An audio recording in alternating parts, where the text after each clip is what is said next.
Sporting Club di Nola, questo è il teatro della sfida valevole per la 18ª giornata del campionato di Serie D per il girone I, la prima del 2020 di Nola e Marina di Ragusa. Bianconeri reduci dalla vittoria per 2-1 sul Castrovillari, sconfitta invece per la compagine mazzaridara di mister Salvatore Udro. Aldino Liotta delicata nell'ultima sfida del 2019, a dirigere l'incontro il signor Emanuele Tartarone di Frosinone, assistito da Umbrella e Rastelli. Parte fortissimo il Marina di Ragusa al quarto di gioco con Di Bari che si incunea in area di rigore, lascia andare il diagonale e porta in vantaggio i rossoblù. Seconda marcatura stagionale per il centrocampista di mister Salvatore Udro. Marina di Ragusa che mantiene saldamente il pallino del gioco nelle proprie mani. Bruniani che prova a impensierire Pellegrino con questo cross di Acampora respinto da Puglisi, lamentava un possibile calcio di rigore la compagine di mister Esposito. Al 25esimo ci prova allora Giuliano in questo intervento in anticipo molto deciso a divorare il diretto avversario, provarci a distanza proibitiva. Anatrella però fa sua la sfera, dall'altro lato è Guarro che prova a innescare le offensive bianconere. Qui Maggio si divora il gol del possibile 1-1 mancando il bersaglio grosso da pochi passi.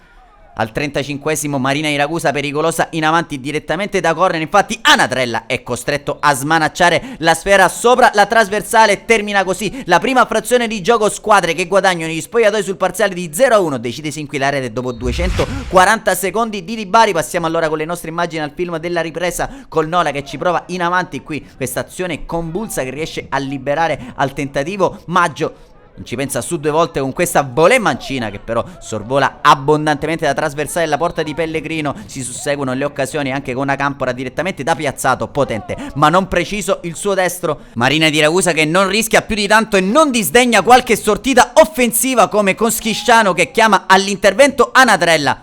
Abile il numero 1 Bruniano a negare il gol del raddoppio ai mazzaridari, prova a presidiare a metà campo avversario allora il Nola, qui con Guarro che non trova l'appuntamento col gol del possibile 1-1. Bianconeri che ci provano a più riprese e qui guadagna un calcio piazzato, infatti la formazione bianconera ancora Campora prova con la soluzione di furbizia sotto la barriera, Sibila alla destra del palo e la porta di Pellegrino il suo destro. 82esimo, occasione clamorosa però capitata sui piedi di Baldè, qui infatti un'ottima azione sviluppata in ampiezza con Calivà che penetra in area, serve a Baldè, calcia però addosso ad Anatrella mancando la sua prima marcatura stagionale. Si chiude la contesa ancora con un episodio in favore dei bianconeri, il tentativo. Pellegrino però si distende alla propria destra dando sicurezza al reparto. Termina così allo Sporting Club di Nola Marina di Ragusa che porta a casa la prima vittoria dell'anno e sale a quota 18 punti in classifica, a 2 lunghezze dalla salvezza diretta. Un saluto allora amici appassionati, appuntamento come al solito alla prossima, quando renderà visita all'Aldo Campo il Corigliano.